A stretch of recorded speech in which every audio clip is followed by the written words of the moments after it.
What's poppin', y'all? I hope I didn't think I was gonna duck a Lil Wayne topic. Ain't no way on God's green earth I was gonna do that. Now, what I did have to do was duck a ton of people tweeting about Lil Wayne. I couldn't let myself get polluted, so I'm out here dodging and diving out of the way like I'm slipping punches or something, like I'm Floyd Mayweather. But I did tweet out the other day, 5 years ago, if you told me I'd choose to listen to a Lil Tecca album over the Carter 6, I would have burst out laughing. I said this while listening to Lil Tecca's new album, Dopamine, which this video is not about, but you should check that out if you haven't. I may do a separate video on that entirely. But I just decided to listen. I just had more of an urge to listen to a Lil Tecca album first before the Lil Wayne album. I don't know why. I could explain it to you if I sat here and self-reflected on it, but I don't want to break my own heart and self-reflect on why I'm choosing Lil Tecca over Lil Wayne, who is my GOAT. Lil Wayne is my GOAT, for those of you that have been here for a long time. So I listened to this Lil Wayne album twice, the Carter 6, and I've got some notes. Fellas and fellettes, I have got some notes on each track. So we're going to go through it. Off rip, Carter 6, it's a brand. The Carter is a brand. So, it did what, like 100-something K? Really don't care about the sales. Now, if they were like 25K, 30K, 40K, I'd have a heartbreak. I might have some heart palpitations, might have heart failure. They might have to drain my fluids. It would be quite a disaster. Really, in that case, I would probably just skip the topic entirely. Yeah, I know there would be a couple of people, like 8 of you, that know I mess with Lil Wayne heavy. Like, yo, when's he going to talk about that Lil Wayne? You would be thinking that for a very long time, if that was the case. But, like, the sales are what we expect them to be. They're fine. It ain't no flop or anything like that, and it's not outstanding either. You got to think, Lil Wayne didn't come into this with a hit. So off rip, we've got, I'm going to go through each of the 19 tracks. Keep in mind, I ain't no damn music reviewer, so I'm not going to give you crazy detail. However, I will say that this album, I'll give the overall thoughts on other people's. Now, first track was great. King Carter, I enjoyed this. I saved this track. Really great song. I was like, all right, we're off to a good start with the intro. Same thing with Welcome to the Carter. I'm like, okay, this is what we like to see Wayne do. Like, I'm messing with this. Like, I really hope people aren't hating on this. No way, right? Now, Bells, the third track. This is where it starts to get a little bit sticky. So the beat in the beginning, that's really not it. The drop, when the beat drops, it's okay, but man, it feels like Wayne was a tool that wasn't used properly. Also, what the hell kind of bar was this? He's like, eyes tight, my name's Wong Ding Dong. Yo, who let that bar? Thank God we're not in Stop Asian Hate mode anymore. They had like 2 months out of the past decade, and then it went back to hating on them apparently. Now, you guys know I mess with my Asians. But I was like, well, I'm not saying that this bar shouldn't be there because it's quote-unquote hateful. It just sucks. Like, what the hell kind of... This is a 2006 bar. That's what this is. Like, back then you would be like, yo, that's tough. But no, in 2026, 2025, 19 years later, that's not it. Now, hip-hop, I was actually excited for this song because as you guys know, or you should know, Big X the Plug, I mess with him heavy. No pun intended. Big X the Plug is fire. I have not heard him miss. He's been going in for years now. I really think he's quite underrated. Like, when people talk about, like, yo, and he's repping Texas too, hottest out of Texas, in my opinion, in terms of like actual rap skill and music making ability. So Big X is moving crazy on this thing. And I would say he's the highlight of the song. Now, we didn't need that Jay Jones dude on the end of this track. He did not need to be on this. I think Lil Wayne, he did his thing on this. The highlight here is Big X the Plug. And I don't feel any shame in saying that because I do mess with Big X. Now, track 5, Sharks. Now, what kind of bar is pockets itching like psoriasis? Like, yo, what the hell is that supposed to mean? Like, that's just... There are a lot of bars here that need to be tossed out. Now, this was when I was having the thought that his pen was still solid. Like, throughout this song, I was like, okay, yo, he's barring it up. All right, Wayne's going crazy. And then he drops that pockets itching like psoriasis. In the midst of me thinking that it was great, it's almost like, nah. You got to slow your roll on that one. Jelly Roll is cool on this. You guys got to keep in mind, this is probably the second time I've ever heard Jelly Roll on anything. I haven't listened to the guy's music. I know in the past he had, like, I think he was closer to hip hop. I know he's a country superstar now, but I don't really know too much about him. On this, he's cool on the hook, but I think he's unnecessary. Like, I personally don't like these country collaborations in general. Big X the Plug, I think he has like a country collaboration too, and I know that's doing good for him. I'm happy for that for his career and that the song is doing good, but I'm not listening to that song. I don't enjoy those type of hooks. I don't enjoy these crossovers. And yeah, I would say Big Sean's verse is good, but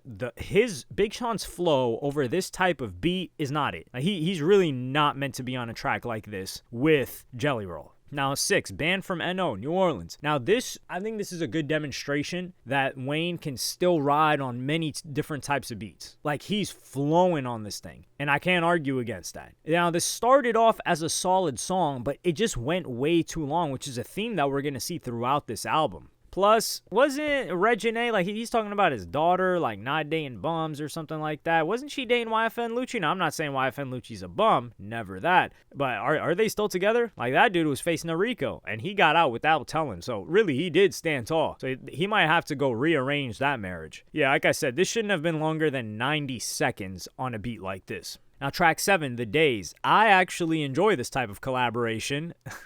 It's the opposite of the country collaboration. This is more of a pop-ish record with Bono. I don't even know who Bono is. It reminds me of a song that would have been on Lupe Fiasco's Lasers, if you guys remember that album. So I can understand if some people think it's aged or out of place, and a lot of people hated Lasers. But personally, there were some tracks off of Lasers, like as mainstream as it was. Yo, those tracks were fire. Like, some of those tracks are hard. Now, it's not like Lupe Fiasco's best work and the expectation that people had of Lasers, but this song, I enjoyed it. I would come back to it. Now, track 8, Cotton Candy. Now, these guys are both rapping on here. 2 Chainz, Lil Wayne, I love their collaborations. Collie Grove projects, I enjoy them. But this is like, what the hell is this beat? I feel like this isn't supposed to happen. You know how we often talk about, like, yo, the beat carried that guy. Yo, without the beat, what would he be? This is one of those situations where it's like, yo, without these rappers, what the hell would this beat be? Like, the beat really ruined them, unfortunately. Track 9, Flex Up. This song is okay. It's not bad at all. I don't think anything went wrong here. It's just, it would have been good. It's like a good filler song. Now, track 10, Island Holiday. This song is a guilty pleasure for me. Look, I really like it until he starts trying to rap. Like, the singing part is good, but like, acting coach to help me act my age, brother, what is this bar as well? And it gets worse too throughout the song. So I think the song goes on way too long. I like the experimenting, but it's also like Island Holiday. Should this have even been on an album called The Carter 6? Like, this doesn't fit with the rest of the Carter series. And I think Carter 5 is a classic. I'm holding that. I've said that in the past too. Carter 5 is great. Now, Loki's theme. This one must not be for me. I ain't no blood. Now, the beat, once again, is not even good. I'm impressed that he could even rap over this. And then around 2 minutes, 15 seconds, there's this background vocal making a weird noise that I'm not vibing with. And we get some drums and guitar in the background 30 seconds after that. I was thinking, what the hell is this? And this song just felt like a complete mess. It feels like an audition or a practice by a local band that Lil Wayne started in his 50s. Now we got If I Played Guitar, track 12. When he tries to actually like hit the notes, it sucks. And corny lines like hit you like Sylvester Stallone. But in the beginning, I don't think it's bad. I enjoyed the beginning a bit. But like I said, I don't really think it has a place on a rap album like Island Holiday, which is what this started as. That's what the Carter is known for. So songs like Island Holiday, If I Played Guitar, and some other songs we're going to get into a little bit later, I feel like if he wanted to put these tracks, it should be some sort of a bonus edition, a deluxe, something like that to distinguish it from the expectations that we're coming into this project with. Now, track 13, Peanuts to an Elephant. Dog, this is trash. It does sound like something DaBaby would be experimenting on the beat. But I feel like DaBaby would make sure that this beat sounds a little bit better, and DaBaby would be able to perform on it better. But yeah, this song, what the hell, man? Now, this track, Rari, respectfully, get his son the hell out of here. Just like I didn't want to hear Northwest, I don't want to hear Lil Wayne's son. Now, I will say on the positive, Wayne sounds like he's having fun here, and after halfway through listening to the song, I'm looking at my notes right now. Wayne is spitting on this thing, and he's spitting bars about his son, with his son. So I like the sentiment of the song, and the second half is better than the first half, but the second half is really when Wayne starts to get into it. So overall, I would say like this song it's not terrible, but like it's endearing, but I wouldn't play this song again, that's for sure. Like if I could get a version of this song without his son on it, Cameron Carter, then I would. Track 15, Maria. I enjoyed this song's opera sample, and even Wyclef Jean did his thing on here rapping. I didn't expect him to really rap on here. I thought the song was pretty good. Like, for example, like if we had songs like this, but we cut out the songs like Rari, Peanuts to an Elephant, If I Played Guitar, Island Holiday, I think we would have a much tighter album thus far. I think I would have been enjoying it far more. Now 16, track 16, Being Myself. I think this song is great, including the beat, but the problem here is it shouldn't be nearly 5 minutes. Yo, this song, it's just outrageous nowadays. And it's Manny Fresh, man. I think Manny Fresh, there might be some production that needs to work. Like, we need a different producer. No disrespect to Manny Fresh. That's a legend, of course. Especially Young Money legend. Young Money, Cash Money legend. But you got to get with the times, dog. 5 minutes for a song? We can get a full-on EP from, Osama's son with 5 minutes. Like, we need some work needs to be done. Now, track 17, Moolah Coming In. Now, I really did not think that I would get a full song from Lil Wayne that sounds like it should have been on SoundCloud. From Lil Wayne's son. That sounds like it should have been on SoundCloud before his father comes in and saves him. Like I said, I like the sentiment here and how Wayne raps about him too, but the guy is just not good.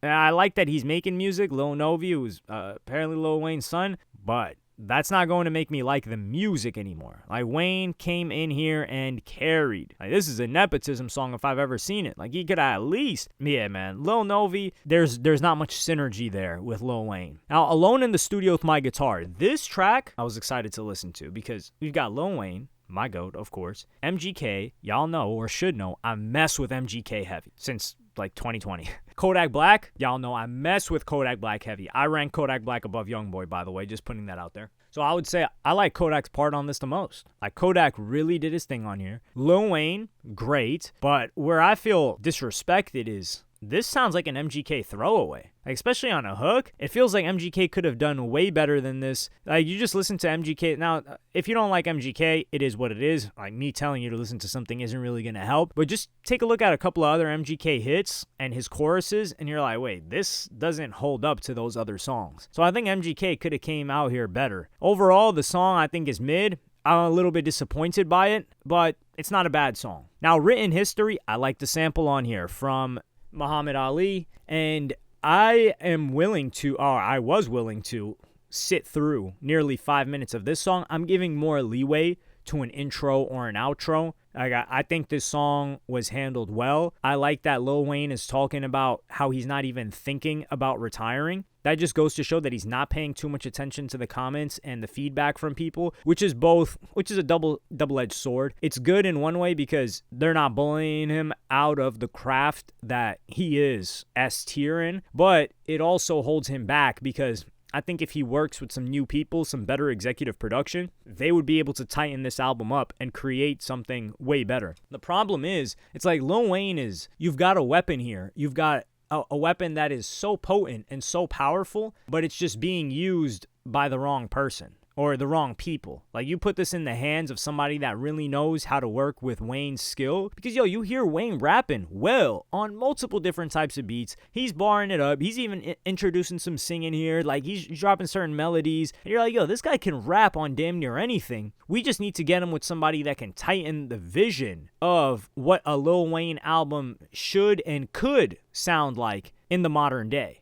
But yeah, I enjoyed this outro overall. I looked at the comments on this afterwards. I think there's a negativity bias, of course. Like, if an album is mid by a legendary artist, they're going to call it trash. So people are dunking on the Carter 6. Like I said, this album, I think it's overhated right now. I don't think this even holds a candle to the Carter. This is worse than the Carter 5 for sure. Like I said, Carter 5 I think it lived up to the potential. I think at the time it didn't live up to the potential, but looking back, Carter 5, is Carter 5 better than the Carter 4? I don't know for certain, but Carter 5 holds up in the series. This, I don't think it holds up. I would say, like, this is this is mid. This is actually mid. There are a lot of songs on here that didn't need to be here, like I said earlier, and it's a little bit disappointing, but I just want to hear Wayne work with some other producers, man. Like, that's really what I want to see. I like the experimenting. I like that Wayne is still having fun with this, because a lot of people, they don't have fun with it anymore after they've gotten to the heights that he's gotten to. And a lot of people shoulder the responsibility and the comments and the hate and the negativity that they get from people calling them washed. I think Drake is one of those people that shoulders that burden. Wayne, he just ignores all of it, which, like I said, is a double-edged sword. But I'm looking forward to like a tape out of Wayne. I just want Wayne to work with new people. That's the thing. If there's not going to be a new executive producer locking in with Lil Wayne, then I don't know what I'm going to get. Or I know what I'm going to get, but